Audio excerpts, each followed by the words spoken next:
I'm a proud trans woman. 32 years on the street now. I don't like begging, asking people. I'd rather work. It can be my last 5 and I'm going to give it to you. To feed those less fortunate than I. Because at the end of the day, we're all just human beings.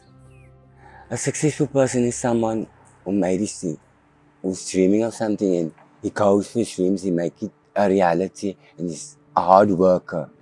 There's a word that's saying the smallest things count the most. But I will say like people caring for one another. Stop the violence and such things. I hate it. I can remember in my younger days, I was a drinker and I was very rude. This is not the first time I'm staying here. I was sleeping here, but it was here in Plain Street, way back. There was still a park here with benches. Mr. Manny's shop was there. There where the shop is now, that was Mr. Manny. In the laundry, Sunrise. And people used to hug each other and care for each other. They used to come out there by the flat and bring blankets and food. But nowadays, things just change. Hi, my name is Brenda Louw. I'm 47 years old.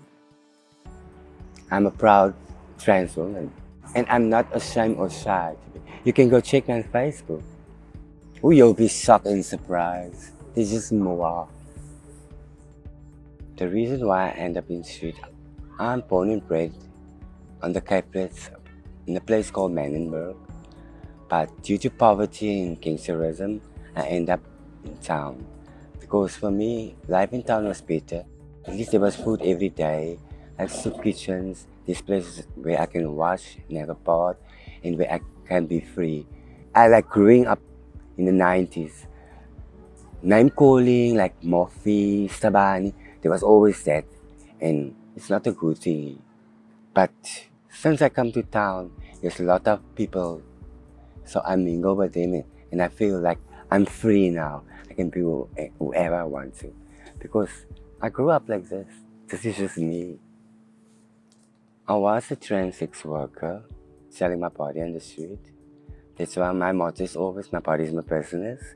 But for the past, I will say for the past 10 years, I live that and I like volunteer everywhere where I get the chance, like soup kitchens or people ask me to chop for them, then I'll go.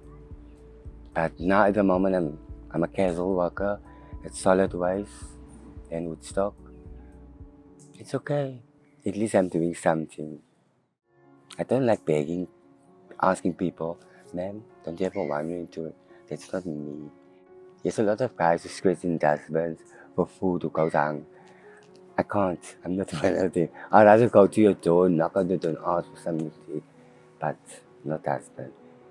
And I've been living for like 32 years on the street now. You have to sleep like one eye open, one eye closed because we, the community on the streets, we knew each other but we're still fighting each other.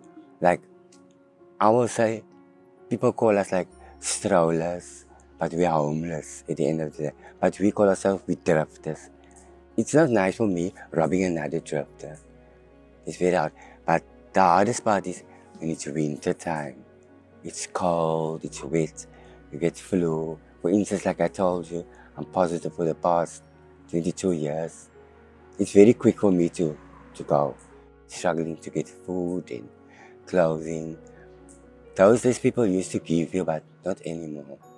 People are scared. They don't even want to stop and have a conversation with you because they know you're living on the street.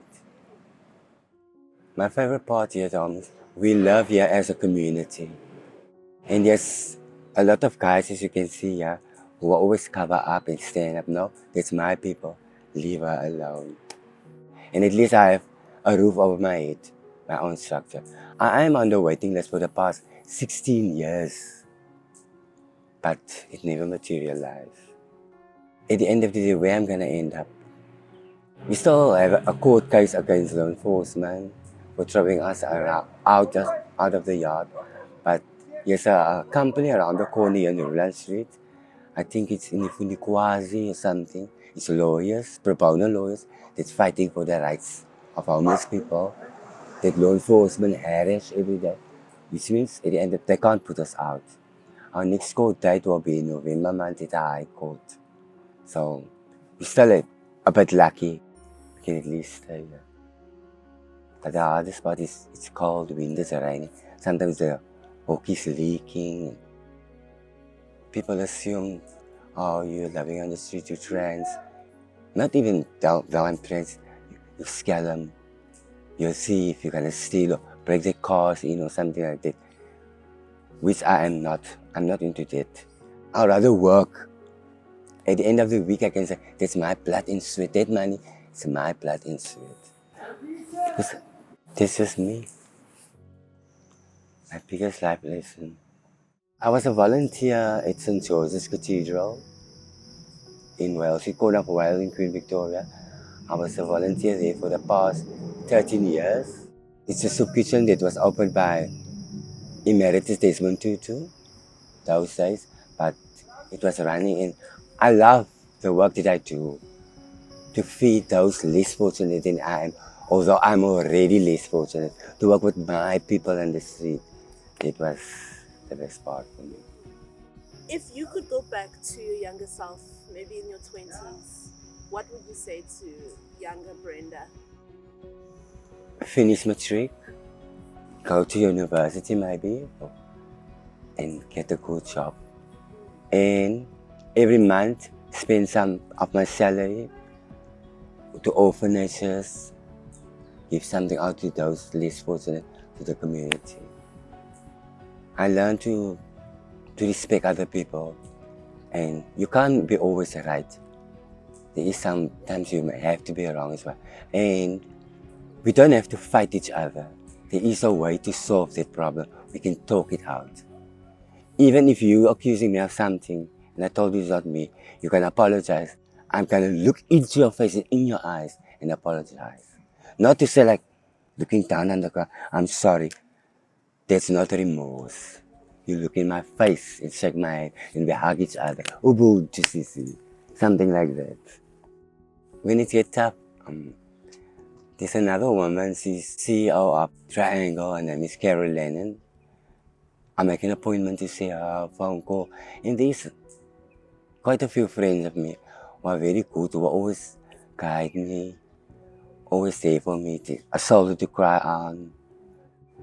Now, for the future is to get off the street and to get into a home. I can remember I was 18 years old when my mom passed away. She was still very young, she was 42 years old. Up until today, it saddened me because I was having a good mom. If, like me, I'm like that for instance, if I want that t-shirt that's hanging there, I'm not gonna give up. I'm gonna try and try until I reach and grab it. I have it, it's mine. I'm a determined person. I'm very strong. So, what makes you feel alive? What makes you feel happy? Just to be around people that knows my needs, they know who I am, they don't judge. Because at the end of the day, we're all just human beings. My words are always, it's me, myself, and I am God. I wake up in the morning, then I say, as I lie down now, I recap yesterday's things, what happened, up until I fall asleep. In the morning now, I pray to Nkulunkulu for the day ahead. Then I have nothing. But I knew tonight, Sissy, before I go to sleep, I had something to eat. And because I'm a believer, I believe in God. And it happened like that. I can have a 5 years. Another girl is sleeping here by the shop. Natasha's her name. Latin complexion. She can vouch for me. It can be my last 5 years. I'm going to give it to you. That's my blessing. Because I know tonight I will have something to eat. God is so great. It's only on weekends we walk on the beach. And the beach is cleaning there. And there was like a small child that was sitting there and eating. I think their family, they were sitting there and eat. And he was like, I overheard him say to his mommy, Mommy looked at that uncle scratching in his dustbins there. I think he didn't understand it's a job that I'm doing. So his mommy looked around. And as she looked around, I said, No, I'm not the uncle. Kimusadi na, kimuna. And they were like laughing. And she called me. She said, Do you want this? She gave me a plate of food. I was so shocked, this boy. And he ran after me. He said, Auntie, auntie, auntie, auntie. And I was like, he's still a child, but Maybe one day you will understand. Sometimes it's not a choice that we make to come to the street to be homeless. Sometimes you're forced to come to the street. Sometimes in our communities you think, no, you're safe, but at the end of the day, you're not safe. Especially in those days, life is very hard. I ask you, for instance, for a cigarette, you say you don't have. Dad must stab you. This is so unnecessary. I want people to understand that we, as homeless people, we're human. Don't judge us. At the end of the day, we're just human. Whether I'm black or white or everything.